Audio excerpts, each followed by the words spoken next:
Okay, we are live. Hello, everybody. Welcome, Fleur. Thank you. Thank you for having me. Okay, so we are all here today to talk about if you are new to freelancing or you've been freelancing for a while and you really want to know, like, what do I need to do to sharpen up my business?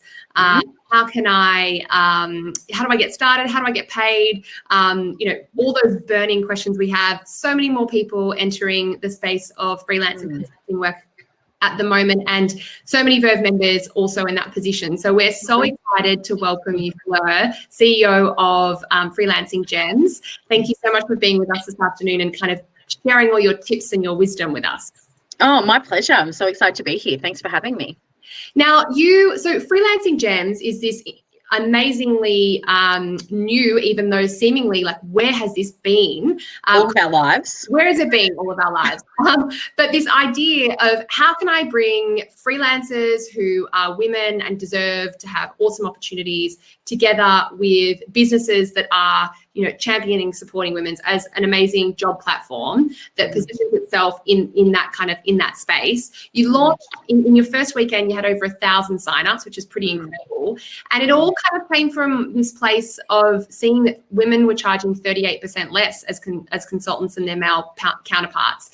And that kind of spurred you on, which is, the type of thing that we love to see at Verve, and that kind of innovation and looking at how we can build women's wealth and get them paid what they're worth. So that's incredibly exciting. Congratulations on the new business. Thank you. Yeah, it's been a really exciting time for us and hectic. I had kind of forgotten what startup life is like, but we've been working on this for about 10, 11 months. So while we only went live 3 weeks ago, it's actually, there's been a lot of work going on in the background for quite some time.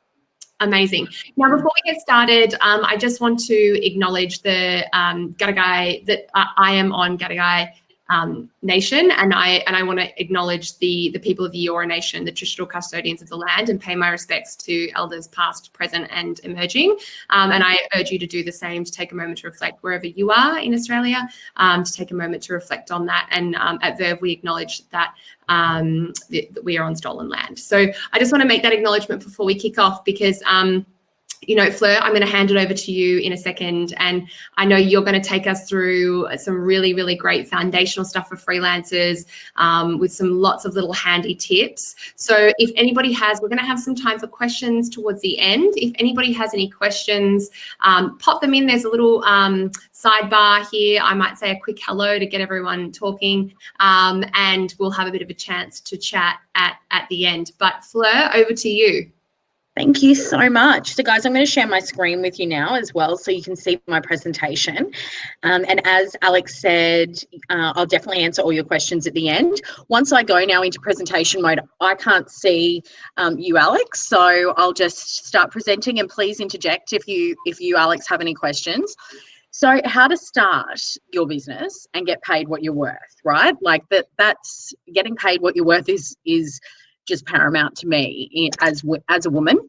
But I might start off a little bit by telling you who Freelancing Gems is, so you understand where we've come from and why we think, that we can even talk about this topic.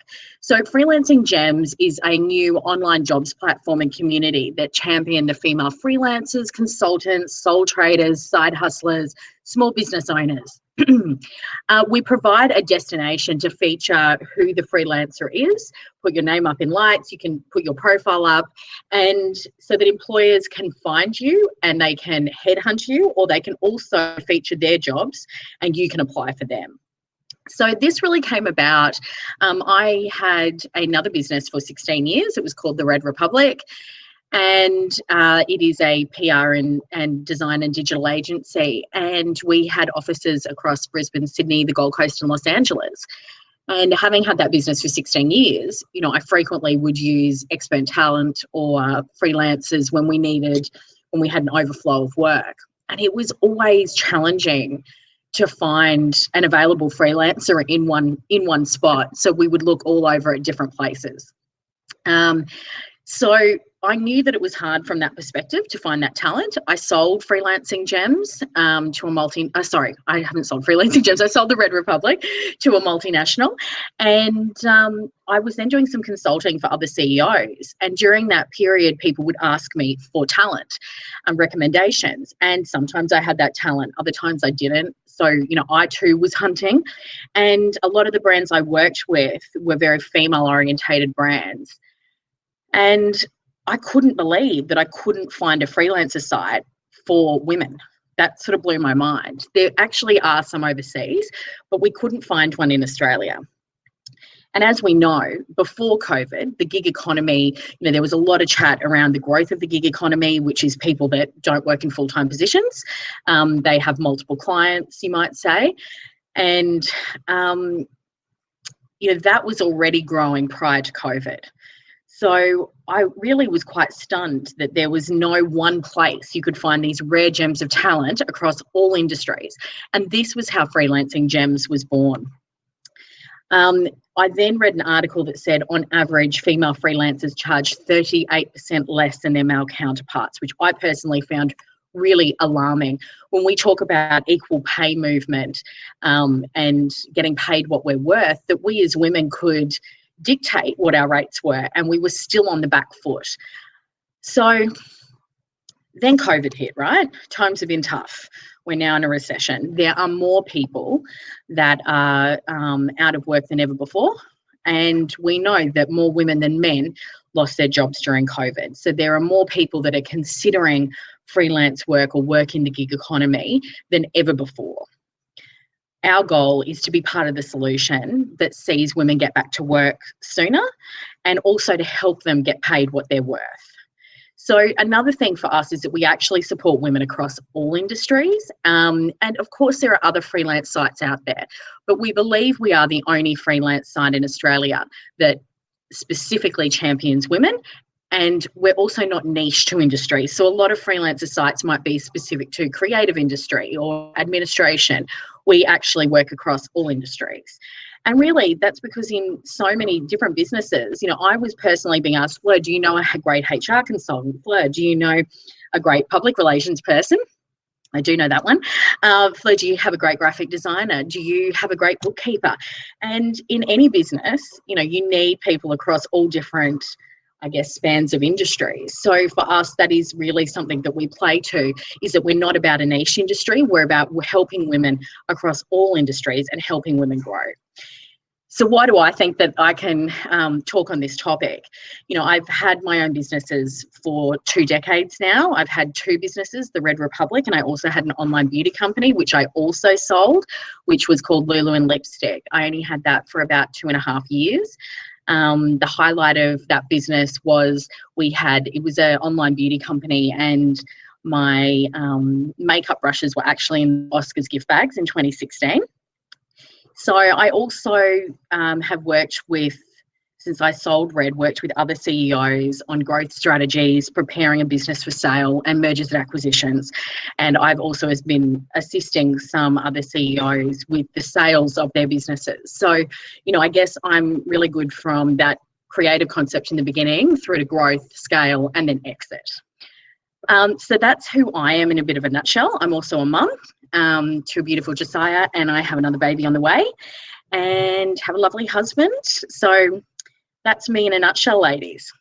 Let's talk about you though. So I'm presuming that you are on this webinar because you have either had your own business and it might be at a specific stage, or this is a first time thing for you and you're feeling a bit out of depth and not sure what to do. So what I'm aiming to do today is very much to talk you through how do you start up your business successfully and have the right structures in place in the next 20 minutes.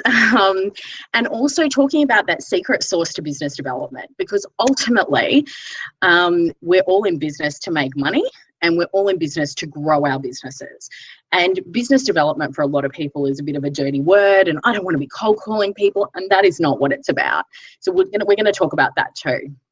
So first of all, for those of you that this is the first time you've ever considered having your own business, bravo to you. I'm very excited for you. It is a really long journey and it is a roller coaster. And, you know, we're back in a startup here at Freelancing Gems. And I feel like every day, one day is sensational. The next day you're like, whoo, the next day is sensational. The next day you're like, whoo. So, you know, it is definitely a marathon and you've got to be prepared for it. So here are some questions I've got for you guys on just things to start thinking about when you're thinking about your business. And, you know, when I started the Red Republic or Lulu and Lipstick, I definitely did not put the time into the strategy of the business that I did with Freelancing Gems. So when I started the Red Republic, I was 23. I'm now 40. I know a lot more about business and I know how things can go, and I knew how I needed the business to be set up for what worked for me.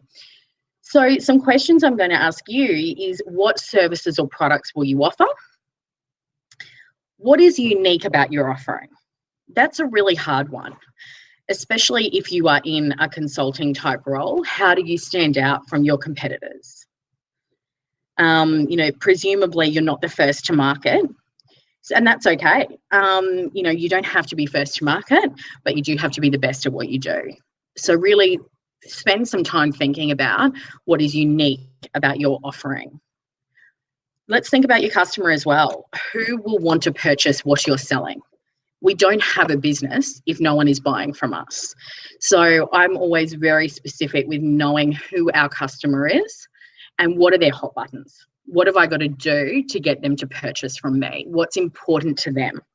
What will they think is value and that I'm adding value?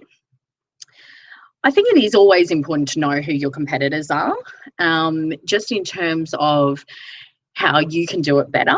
I'm not someone that watches my competitors all the time, because I'm a big believer if you're looking over your shoulder all the time, and I'm hoping that they're back there, but if I'm looking over my shoulder all the time, you know, I'm not focused on what I should be doing. You need to be looking straight ahead and forging your pathway forward. But at the same time, I'm big into not being the number 2 brand. I want to be the number 1 brand, but I want to know what's happening in my industry. And there are certainly always, you know, market leaders and people that are doing a tremendous job who inspire us. But we need to be thinking, how do we do it better? Or how do we do it differently? Do you know how much you should be charging? So this is something that's a really big thing for us at Freelancing Gems. We actually have a rate card that we are finalising at the moment that indicates different ranges that you should be looking to charge, from entry level through to very senior. And this doesn't really exist for freelancers. I mean, we were looking for it and we couldn't find it, so we've created it. And I think that that is a really hard thing when you're getting into business, is to know what you should be charging. If you charge too less, you may think to yourself, well, at least I've got a client and I don't want to be too expensive. But ultimately, it's not about, people will purchase from us if they can feel our value and see our value. And that is the most important element to what we're doing. It's adding value to someone's business so they don't mind what we're charging. But certainly, and we'll get into this a little bit further, you know, as a freelancer, you need to be covering your own tax and superannuation and holidays. And there is a lot of benefit to employers hiring a freelancer because they're not as locked in. So therefore, we can afford to charge a little bit extra than what you would if you were a full-time employee. Do you know what your first 6-month financials look like? Now, this is a really tough one, especially as for a lot of us, you know, we didn't get into business because we're a finance guru. I was a journalist when I started my career, a television journalist. So I certainly did not have CFO expertise. It's something I've learned over the years, but I definitely think it's important to know what are the expenses you're going to have against your business and what's the best case scenario for income coming in, and also know what the worst case scenario is for income coming in as well. Lastly, the last question I'd like you to write down is, what is my mission as a business? So our mission at Freelancing Gems is to be part of the solution that gets women back to work sooner. We're very clear on that. And our other mission is that we want to help women get paid what they're worth. And our last mission is that on the employer's side, that we want to help connect them with available talent that is ready to work right now and will enhance their business. So we're very clear on our mission, and I think it's really important when you're in business to know what your mission is as well. So here's our sparkling guide to success, ladies, and I hope that there's some gems in here for you. So first of all, choosing a business structure. Now, I don't think you need to get too complicated with this, especially in early days when we're first starting up. And I know with the Red Republic, certainly what my initial structure was and what it ended up being right at the end was totally different. It is good to get some advice around this if you have a regular accountant or bookkeeper that can help you. But some common types include, are you a sole trader? Are you in partnership with somebody else? Is this a joint venture between you and maybe another company? Are you set up as a trust or are you set up as a company? Now, in these early stages, I would be surprised if you got advice to set yourself up as a PTY Ltd. But everybody has different financial positions, and I would get advice on that one, but they are generally the different business structures. Now, there is a government website that offers you tools to also decide the right structure for you if you don't have access to an accountant. So I've got the link up there. That's just business.gov.au.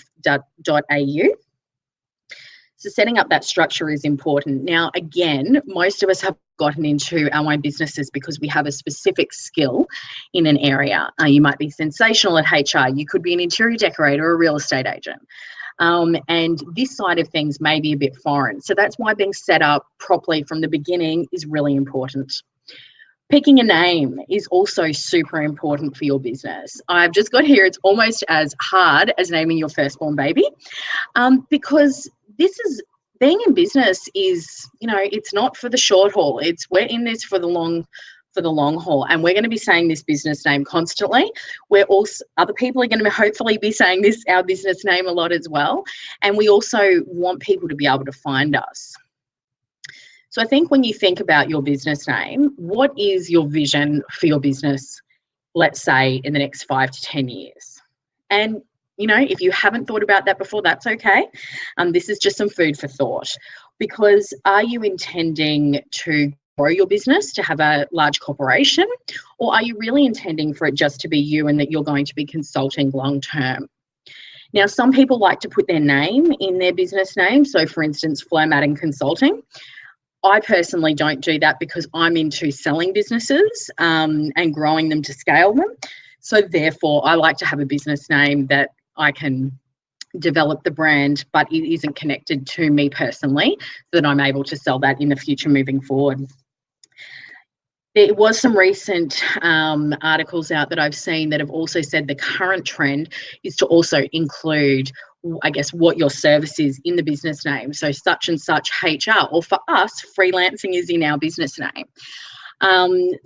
But when you select some business names, the next challenge is making sure they're actually available. I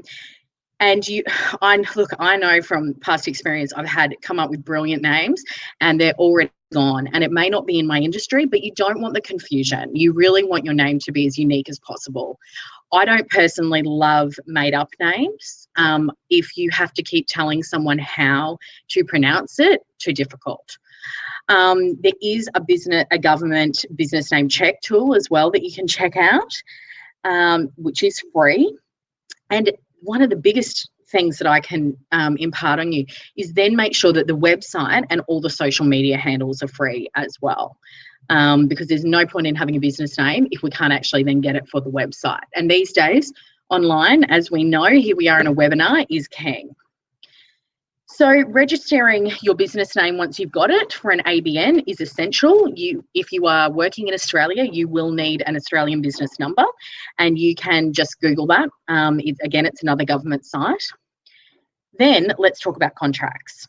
So if you're doing any work, I would really strongly impart on you that you definitely get clients to sign contracts at the beginning. So we're setting out the terms of how we like to charge.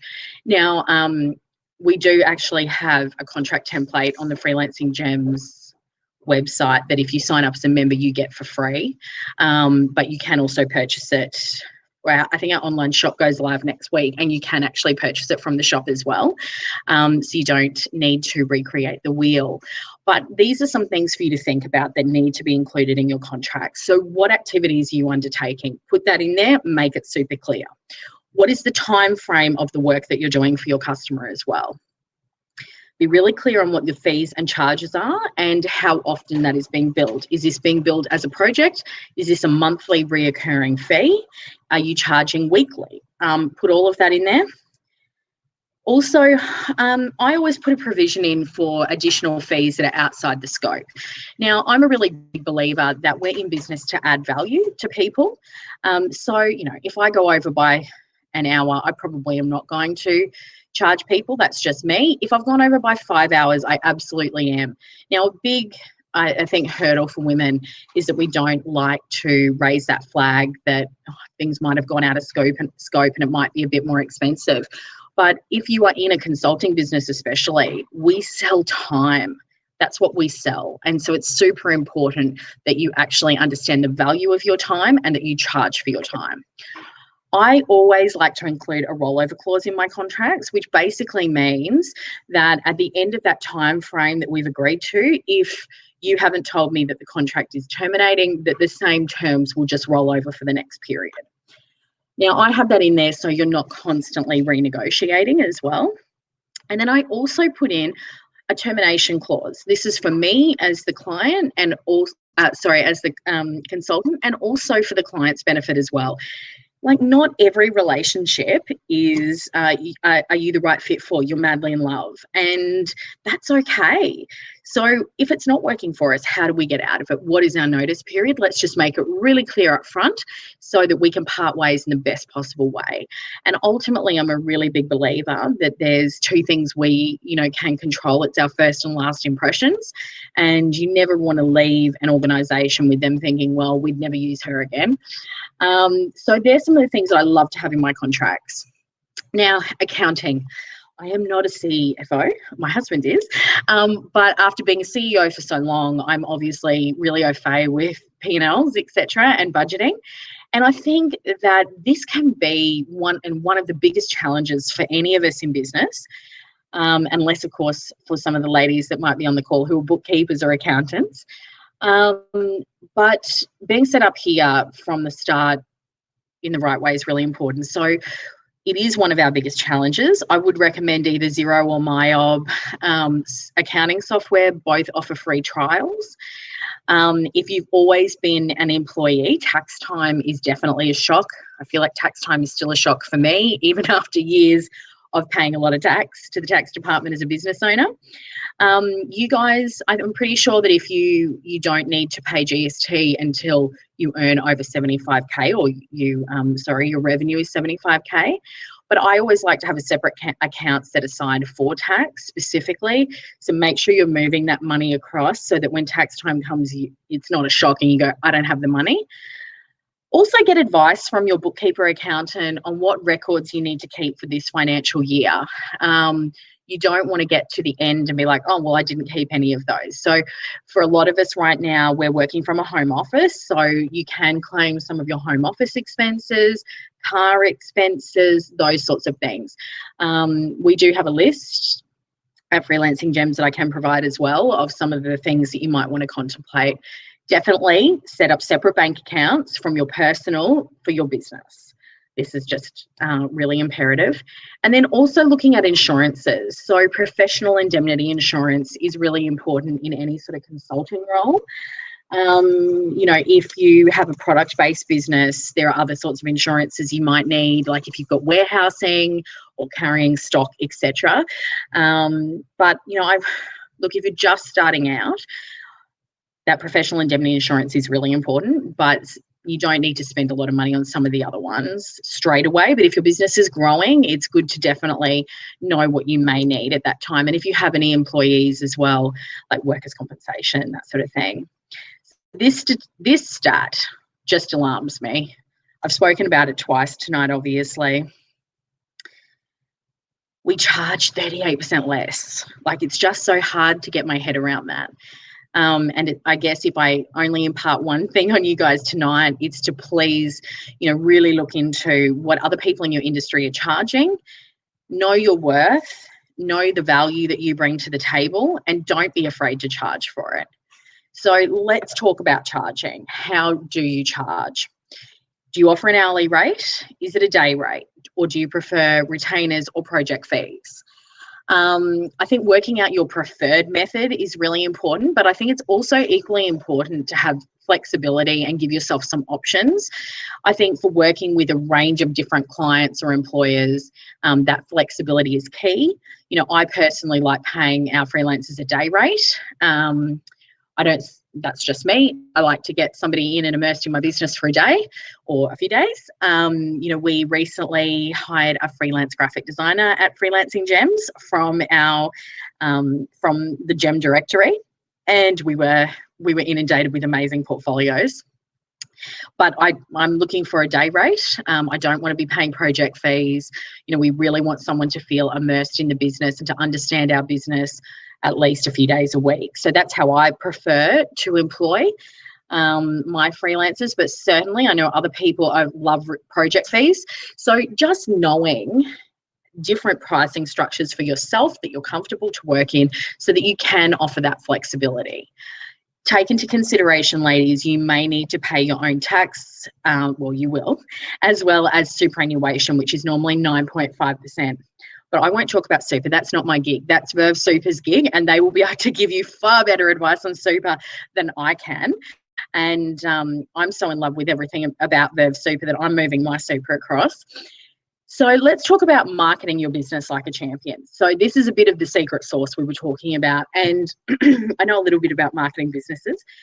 So developing your look and feel from the beginning is really important.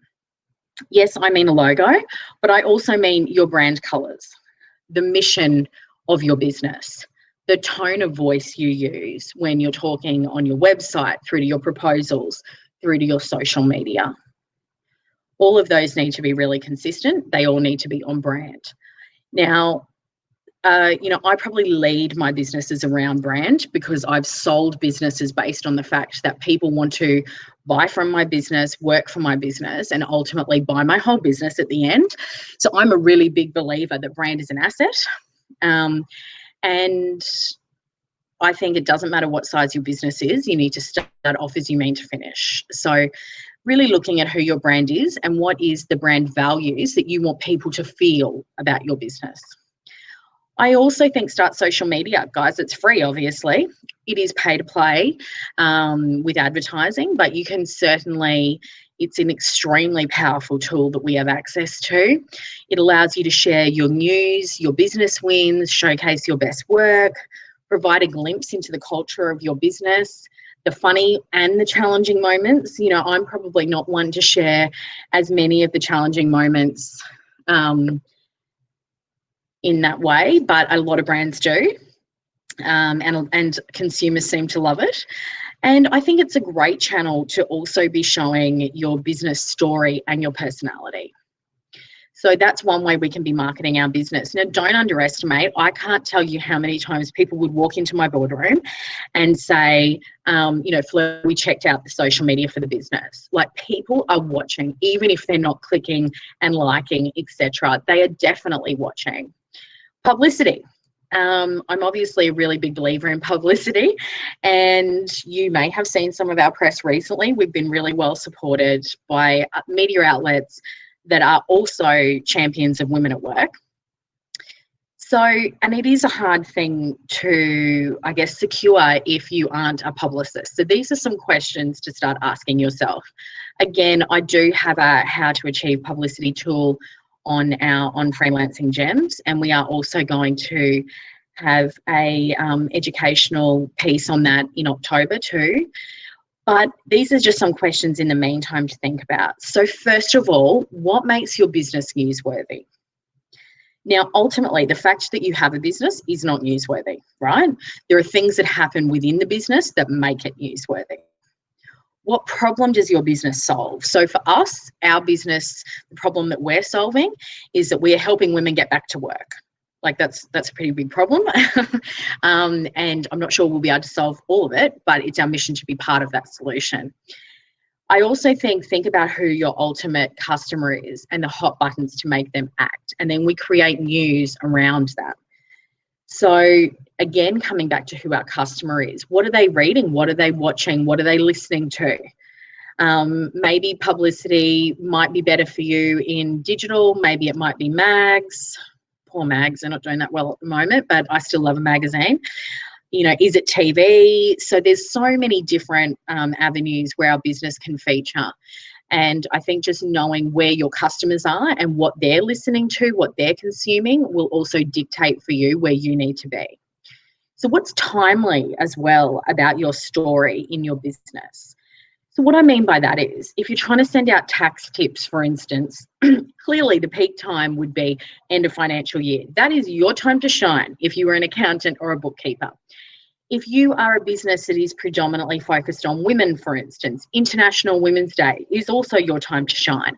So if you're trying to pitch in a story to media, if it has a timely factor to it, then there's more chance of you getting a decent run.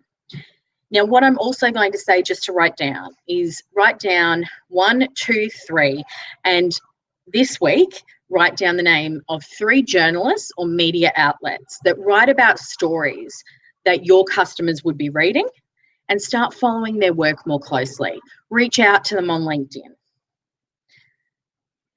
That way, when you do have something that is newsworthy, you know who to go to. Now, it's a tough world right now for the media. There's a lot of people that have lost their jobs as well. It's harder to locate the journalists than ever before. They do still exist. They do have a super important role to play in our society. And certainly, you know, I think making sure that you are connecting with the right media is really important. One of media's biggest bugbears is that they might write the property section and they get someone sending them a pitch that's actually for the education section. So know who your media are for your industry. EDMs, so electronic direct mail. We all receive a lot of EDMs every day in business. How do we stand out? Now, for me, it's a bit like that headline for publicity. That title of your EDM is super important. People are not going to open it if they don't feel they're going to get something from it, or they don't feel that they're going to either learn something or have value, or that they can win something. Top tips is always good. I think if you don't have enough to say, don't be sending weekly EDMs. For instance, maybe you only send a monthly one. Maybe you send a quarterly one. But I am telling you right now, they work. When we send our EDMs, you know, we can see our direct traffic to the website immediately, because it's reminded people who you are and indeed what you've got to offer. Now, your website, it doesn't need to be extensive, but let's keep in mind that this is people's first impression of your business. So for me, it's my shop front, right? And people can't walk into my shop, so I've got to give them this virtual experience online. So I would really urge you that if you're going to spend money anywhere initially, that you have a great website. Now, as I said, it doesn't need to be extensive, but it is really important. I am conscious of the time, but business development is our secret sauce. So I do want to talk about this. Hopefully you guys are hanging in there. There's a quote that no one ever drifted to the top of the mountain, meaning you don't get to the top by chance. You have to keep climbing. And in my business, this means making business development a priority. So define your goals. What does business development success look like for you? Know what your financial targets are, because ultimately, if you're here, but we want to be here, we've got a gap to fill. And in order to fill that gap, we need customers or clients. So how are we going to get them? Question to ask yourself is, if I had unlimited funds, what would I do to enhance my business? One of the biggest mistakes we make in business is that we have this business and then we're totally shocked when no one comes and knocks on our front door. It is not our customers' responsibility to knock on our door. It's our responsibility to go knocking on theirs, right? So you got to get out there and you have to make sure everybody knows who your brand is and the services you offer. Build a pipeline. Are you a hunter? Now, this doesn't come naturally to everyone, right? Not everyone is a salesperson. But something I'd also say to you is just write down tonight 3 brands you would love to work with in a freelance capacity or part-time project, etc., and reach out to them. I'm just going to cough, ladies. Sorry. I don't have COVID. Reach out to them. So I don't see this as a cold call. I'm a big believer in sending something to people and ultimately saying, like, I would love to work with your brand, and I just want you to know who I am. Now, most people don't turn around and go, well, that was really insulting. She'd love to work with our brand. Most people are like, how nice was that? Oh, that's such a compliment. Let's keep her in mind. Now, they may not have something for you today or tomorrow, but they may have something for you in 6 months down the track. And the fact that they've identified you and you've identified them just keeps, sorry about that noise, just keeps you in their mind, which is really important. Now, another one is you do not win new business sitting behind your desk. So what events are you going to? Okay, super tough right now, I get it. No one's going to any events, especially probably not in Victoria. But I think this is something we could look at for 2021. So it needs to be meaningful connection. It needs to be an event you feel you'll get value from, of course. But some of my biggest business development wins, I've been at a function, sat next to somebody, we've talked about, what we both do, and there's a synergy there, and we built a relationship. So I do think it's really important. Even if we're looking at virtual events, like many of us are doing here tonight, some webinars have an opportunity to network, etc. So I think that there's an opportunity there for us. I'm also big into a brand experience and owning that brand experience for my clients. So whether that means you have an annual client lunch or you send a lovely diary. Here's my Freelancing Gems notebook that people that work with us receive. So, I give them something that makes them think about me and remind them of me. And lastly, we're not a dating app, but rekindling past relationships. So if they've already worked with you before and they know how amazing that you are, then touching base with them to say, just want to let you know what I've been up to and these are the sorts of jobs I'm doing right now. It's easier to win more business from people that already are engaged by us. So these are just, in a really quick nutshell, some of the things I do to win new business or to keep my business. I have here at the end some tools that are free to use to help you get started with your business. So we've got Canva here for graphic design, Pexels, MailChimp. I'm happy to share these afterwards because I'm really conscious of time. So I can also share some of these with you guys, and then also some other tools to save time that are free, like Asana, Slack, Xero has that free tool for 30 days, etc. So this is just the beginning for you guys. If you would like a free freelancer guide, just email me at hello@freelancinggems.com and we can certainly send one over to you.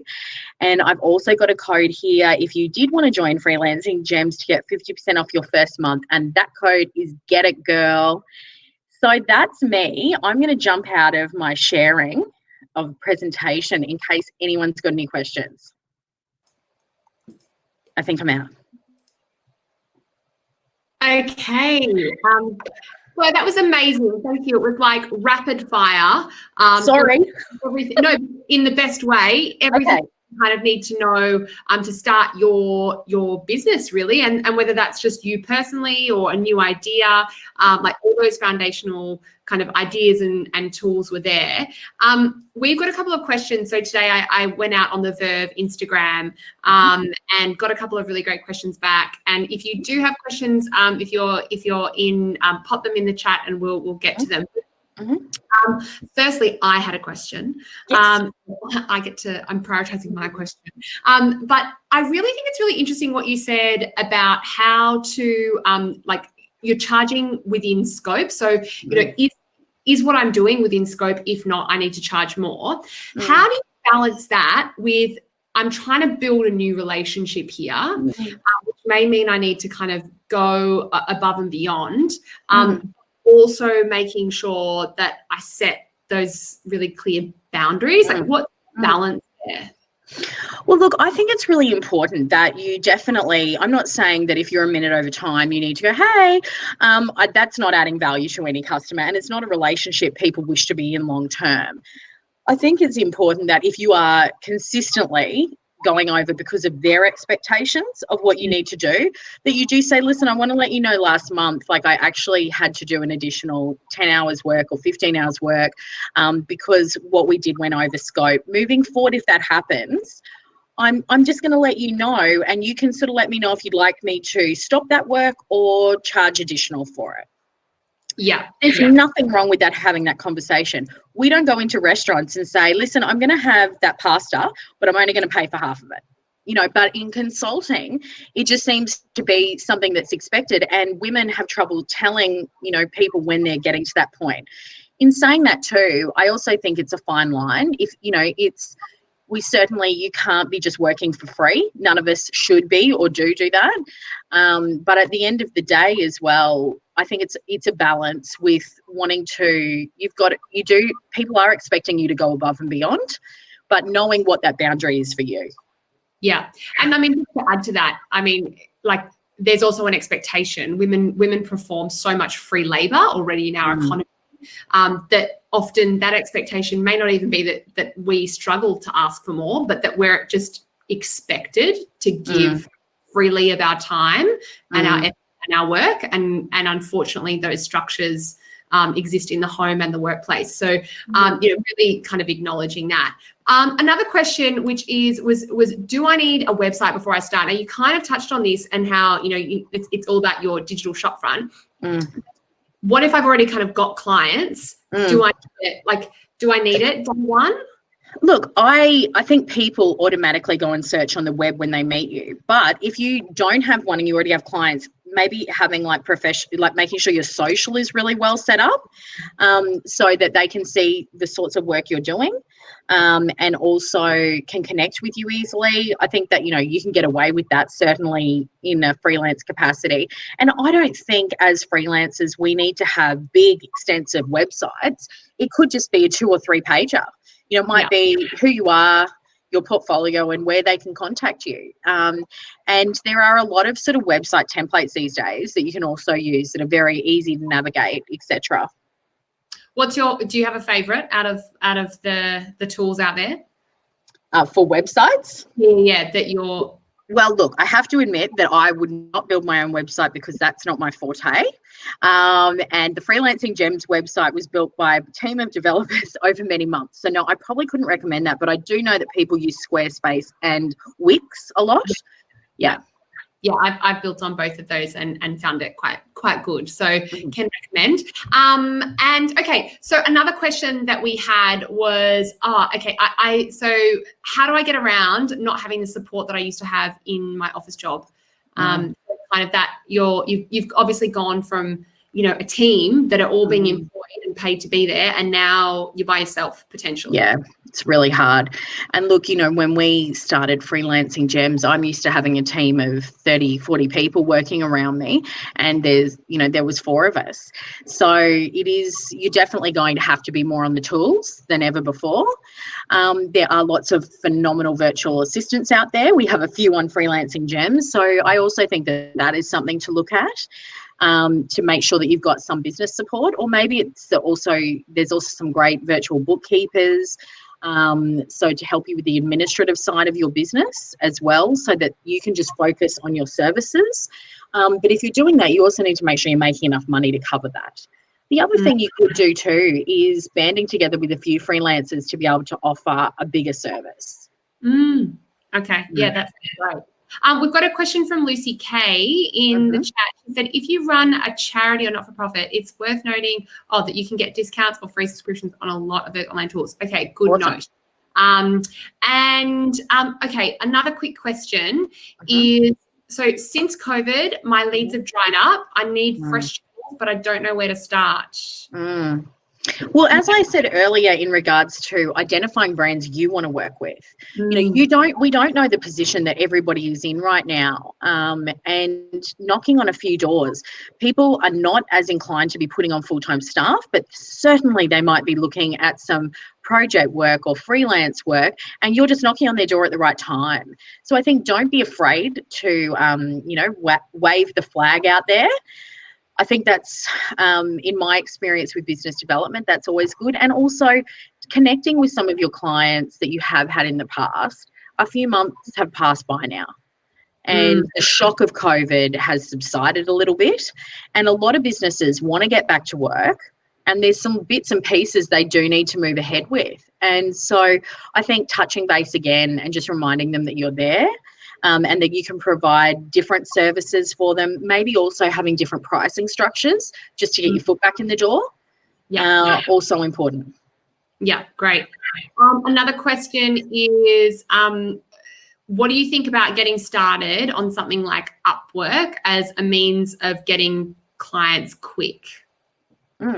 Well, I guess ultimately Upwork would be one of our competitors. So I would say, no, you should join Freelancing Gems. I think the difference between Freelancing Gems and all other freelancer websites is that we also provide business tools. So when you sign up as a member, you get a host of business tools that a lot of other sites would make you pay for. And indeed, a lot of other freelancer sites don't even offer it. So you get a bunch of business tools that you can use to grow your business. Now, we see that our job is to make connections for you with employers. Some of the other websites also take a clip of the ticket, or they charge a percentage on each job. We're not doing any of that. Our job is to make a connection. And we're not doing it also because of the economy that we're in, right? We don't want there to be any barriers for employers to find you, see you in all your glory, and headhunt you, or, you apply for a position, etc. We don't want there to be any barriers there.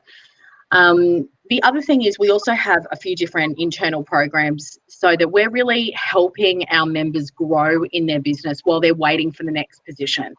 So we have a sisterhood program where we match you with somebody that is in a similar business journey to you, and it's up to you how much you connect and support each other, but you've got that person there.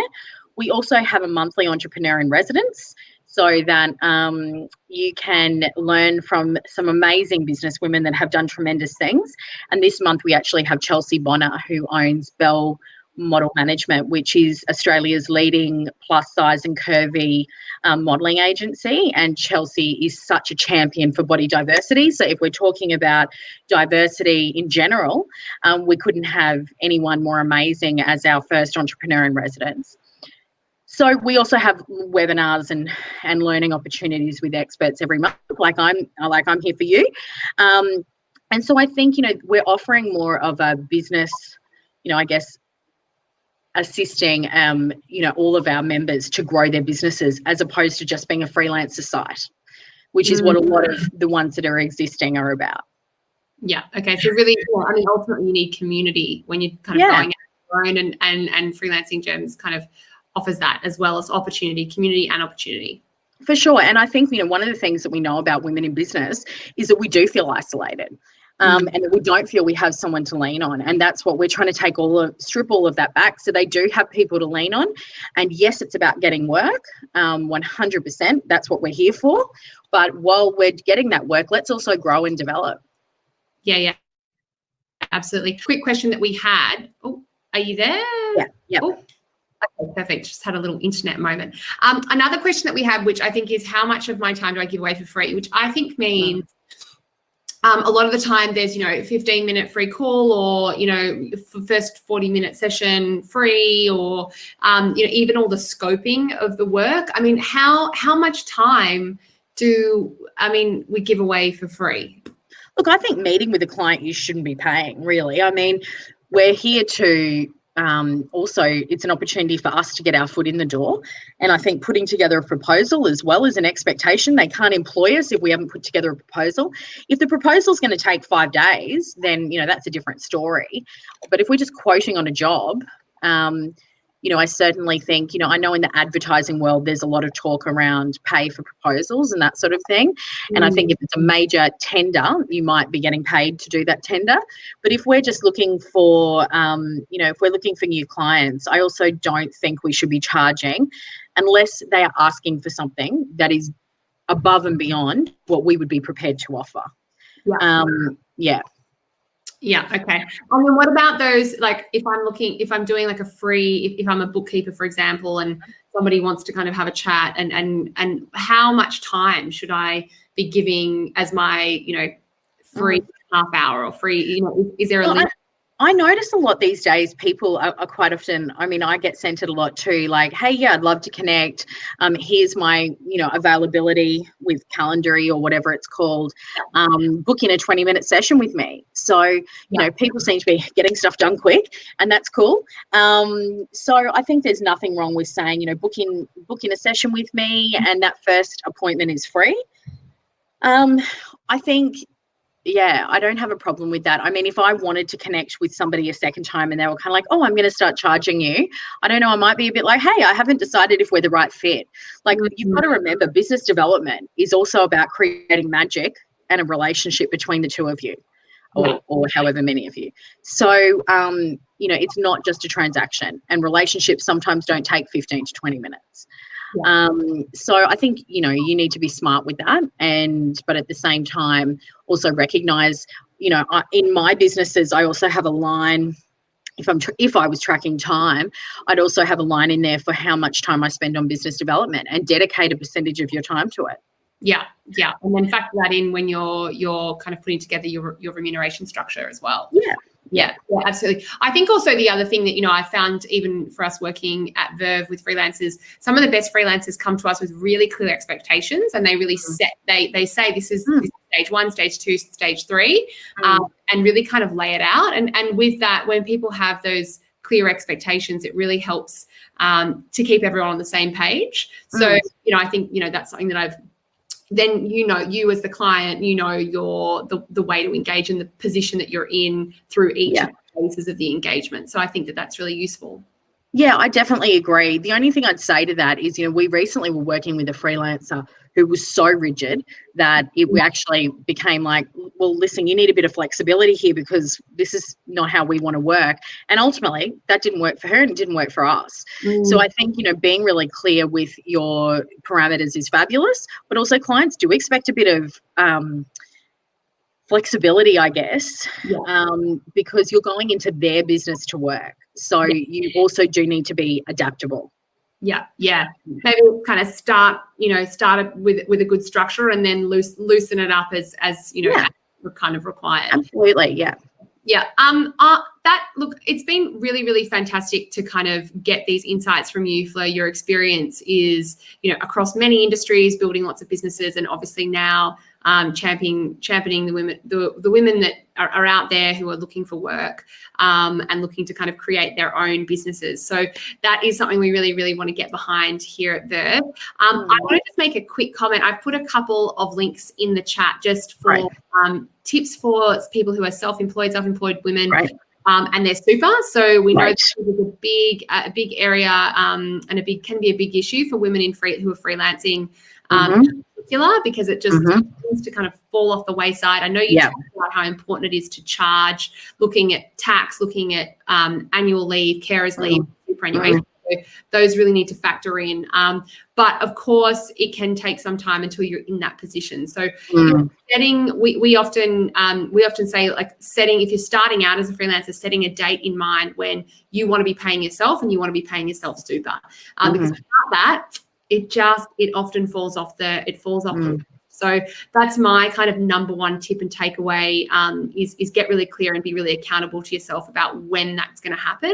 Put it in your diary, tell your accountant, do whatever you need to do, and then make sure when the day rolls around that you're making that payment, because it's not compulsory, and it's something which can fall by the wayside. So absolutely check that out. I just think it's been such a wonderful opportunity to have this conversation. Where can people find out more, Fleur? Absolutely. And I just want to say before I say that, you know, I'm really passionate about women and their super as well. And I think, you know, I turned 40 this year, and I don't think I paid as much attention to my super 10 years ago as what I have now. And it really, you know, I had 18 months off with my first little boy. And halfway through, I started thinking, I'm not getting any super. Like, it, you know, that was really playing on my mind. And I have friends who have been in consulting for years who never have paid themselves super.